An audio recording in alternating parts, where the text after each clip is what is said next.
Greetings, friends, and welcome to my guide on the final coil of Bahamut turn 13. This is the most difficult encounter in the final coil. Bahamut Prime has extremely high damage output, making this fight very healing intensive. In addition to this, raid awareness needs to be spot on, along with coordination and playing your job to the maximum. This encounter has 4 phases with a hardened rage timer of 14 minutes. I will go into each of the mechanics as we make our way through the phases. I'm sure there are other strategies that work just as well, but these are the ones we learned as a group to best suit our playstyle and composition. Alright, let's get started. Phase 1, 100% to 76%. Positioning is key in order to deal with the multiple mechanics throughout this phase, making them as easy as possible. Here is the position we used. As you can see, we tank him towards the north and have the off tank stand on his left side. We have one melee stand behind and the other is on the right. It is okay for one person to stack on the off tank, but never have any other 2 people stacked. This is to ensure the DPS and healers do not get hit by unnecessary damage. We have a range and healer spread out no more than 15 yalms from the boss. This is to make handling mechanics easy. Flare Breath. High magic damaging large frontal conal attack.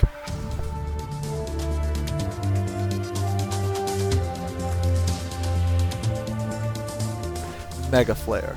This ability has multiple effects that all must be done correctly. Marked rings, red circles, and unavoidable splash damage. Marked rings. 2 to 4 players are randomly selected and must stack to spread high AoE damage. When the damage goes out, it will spread across all players within 7-ish yalms. So if you do not have a mark, be sure not to get clipped by the stacking players or you will suffer high damage and die. Red circles. 3 players are randomly selected and have a red circle placed under them, which must be moved out of. This is why it is very important to not be standing on the stack point for marked rings. If you do, you will place a red circle on the stack point, which will likely result in a wipe because players will not be able to stack and spread the damage. Unavoidable splash damage. While the marks are going out and the red circles are being placed, 2 to 3 players are also randomly selected for AoE moderate splash damage. This damage is unavoidable and it is important to be spread before Mega Flares cast so you do not clip the marked players by stacking. Here, let me show you Mega Flare as a whole. We position ourselves this way initially to avoid the splash damage. When the cast of Mega Flare begins, the melee that is behind the boss stacks with the off tank. This is to ensure that the stack point is not covered by a red circle. Then, after the red circles, the people with marked rings immediately go to the stack point behind the boss. After the marked players share the damage, we return to our normal position. Earthshaker. 2 players are marked. Shortly after, Bahamut will fire out a line AoE on the marked players, doing moderate damage and leaving a ground sludge behind 3 times. The healers and main tank will never be targeted for this ability. It is important that when the marks go out to run to the edge of the arena, having no one between you and the boss. This ensures that the sludge will be completely out of your way and no one will be clipped by the attack. Here is how we handle Earthshaker. You want to keep the path between you and the boss clear of everyone else because the blast will hit anything between you and Bahamut. So we have one marked person go northwest and the other to the northeast, putting a nice neat sludge line and keeping the path clear. Flatten. Mechanic damaging ability doing massive damage. Must be mitigated. This move hits really fucking hard. Bahamut will follow this ability up with 3 flare breaths, so be prepared for some serious man mode healing during and after Flatten.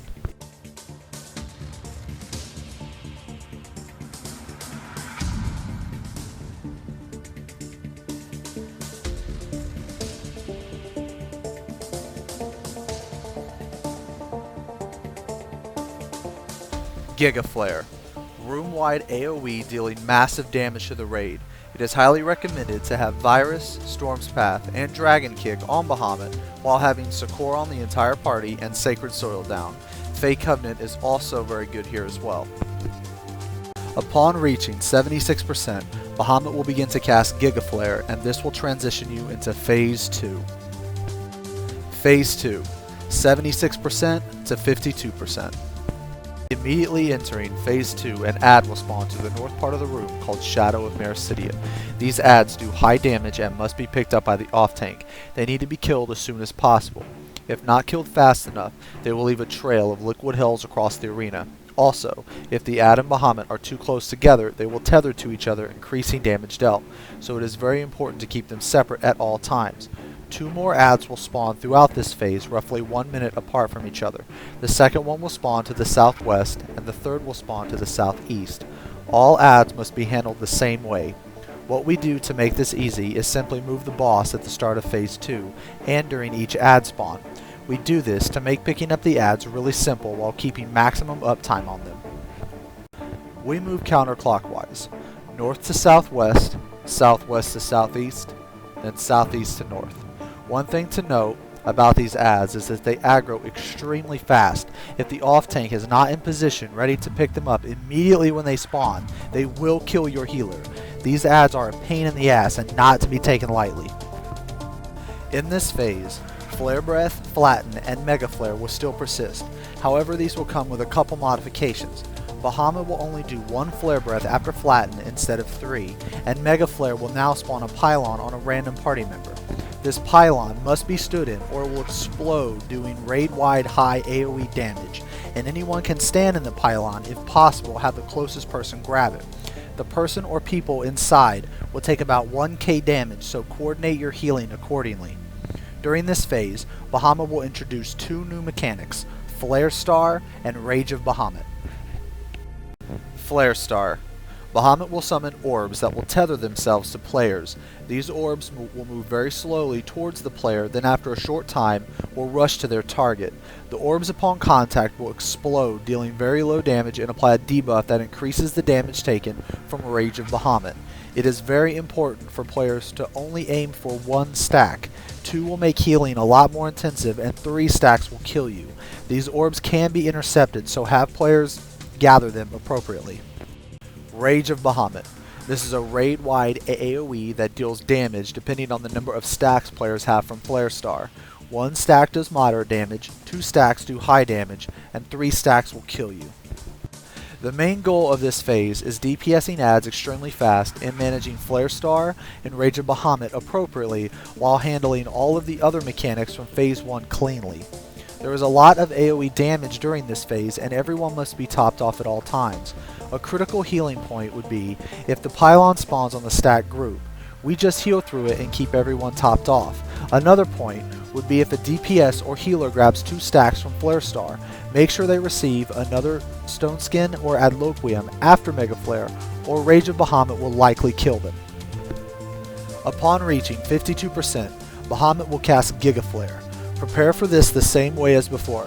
Stone Skin, Adloquium, Sacred Soil, Storm's Path, Dragon Kick, and Virus. Immediately after, he will disappear, and this will transition you into Phase 3.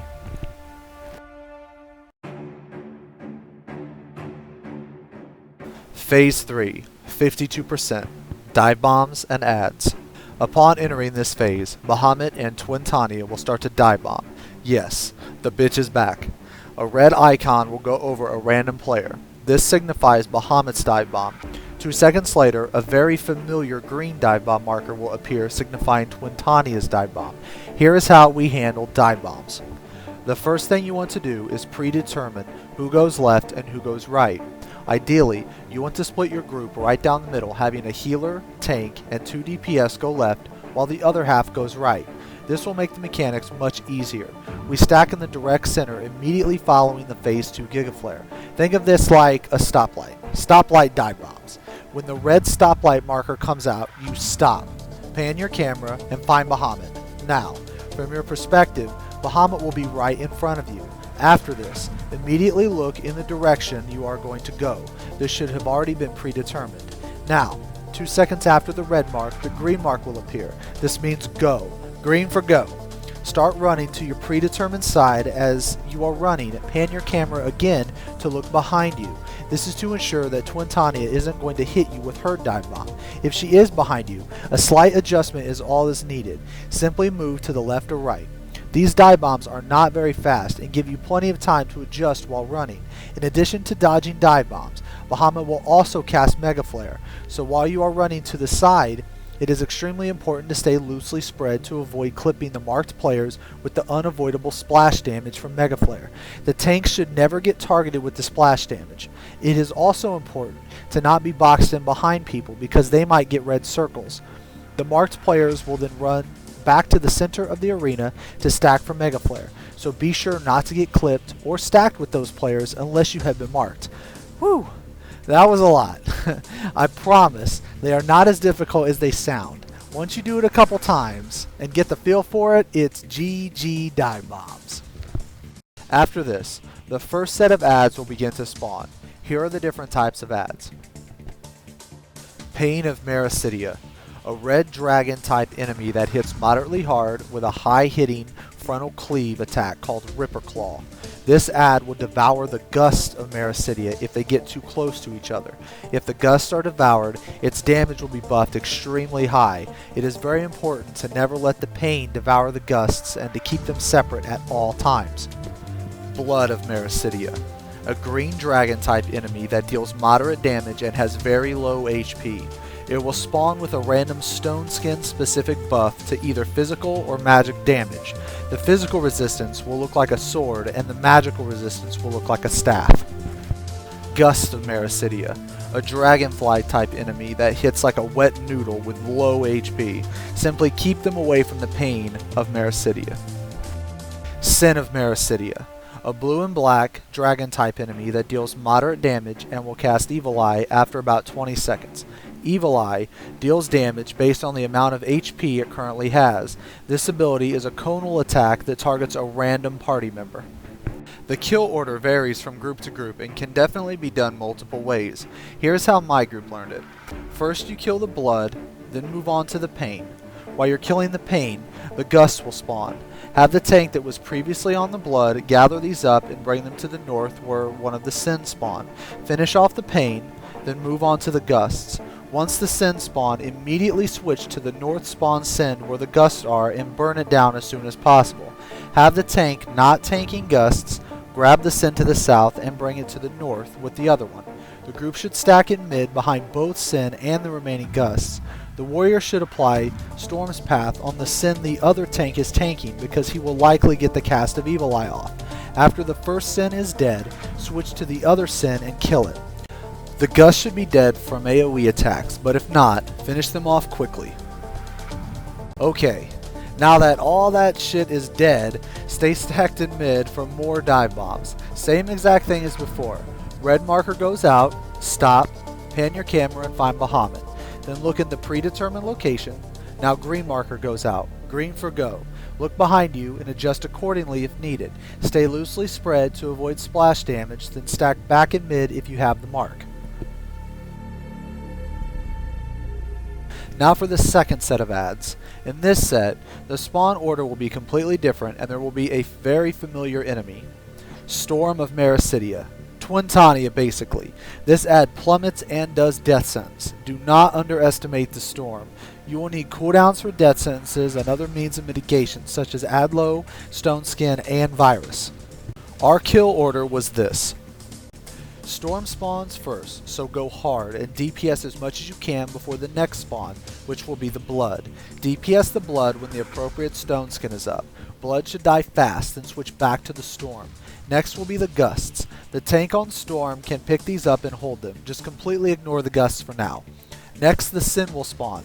Kill it as soon as possible. You do not want the sin to cast Evil Eye, so kill it before it does. After the sin dies, switch back to the storm. The last ad that spawns will be the pain. When the pain spawns, pull it close to mid so the DPS and healers can stack for the last set of dive bombs. You will have around 20 seconds after the pain spawns before the last set of dive bombs happen.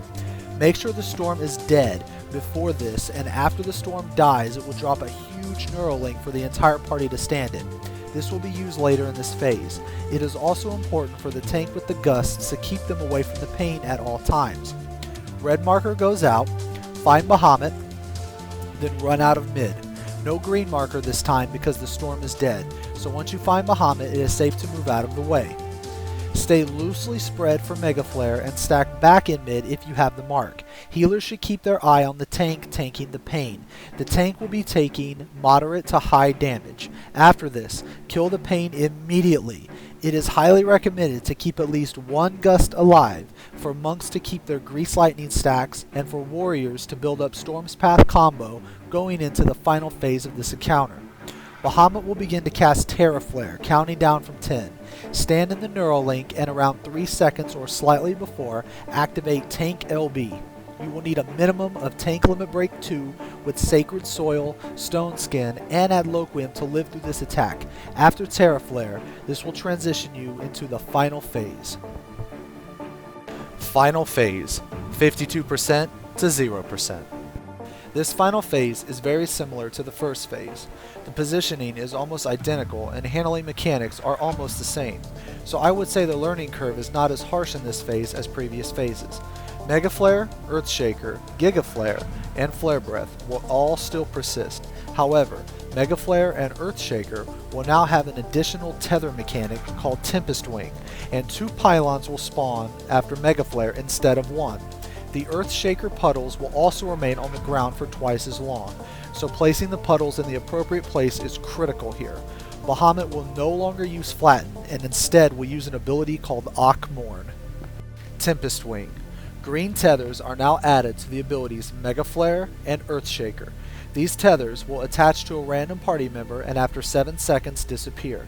The tethered player is hit with a tornado doing high AoE damage and knocking back everyone around them. These tethers can be intercepted and taking off other players. Ideally, on Mega Flare, both tanks need to intercept these tethers and take them to the front of the boss, staying 10 yalms apart from each other. We have our melee run away from the boss during the cast of Mega Flare to bait out the red circles. This also makes it easier for the tanks to grab the tethers and get into position.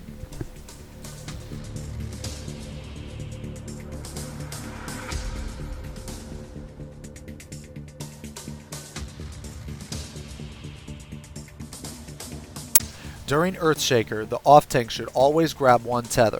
The main tank should never grab a tether here because shortly after Tempest Wing goes off, dealing its damage, Bahamut will do a Flare Breath, and that much damage will likely kill the main tank. So when the off tank grabs a tether during Earthshaker, the healers need to keep the tethered person dealing with Earthshaker topped at all times, because shortly after the last Earthshaker hit, they will be hit with Tempest Wing, taking high damage.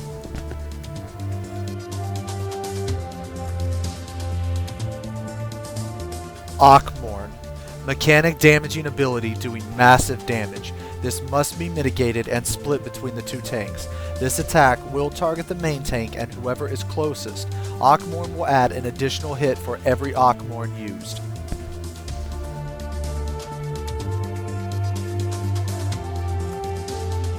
Managing your cooldowns around this ability is key for this phase. Handling Akmorn is actually easier than it initially appears to be. Here's our cooldown order. For the first one, we use Rampart, Convalescence, Thrill of Battle, and Inner Beast. For the second one, we use Cover and Home Gang. The third one, Rampart, Convalescence, Thrill of Battle, Vengeance, and Inner Beast. The fourth one, Hollowed Ground, GG2 Easy. And the fifth one, everything we have left available. Well guys, that's all I got. If anyone has anything else to add, please leave it in the comments below, and I hope this guide will lead to some sweet first clears. Good luck guys.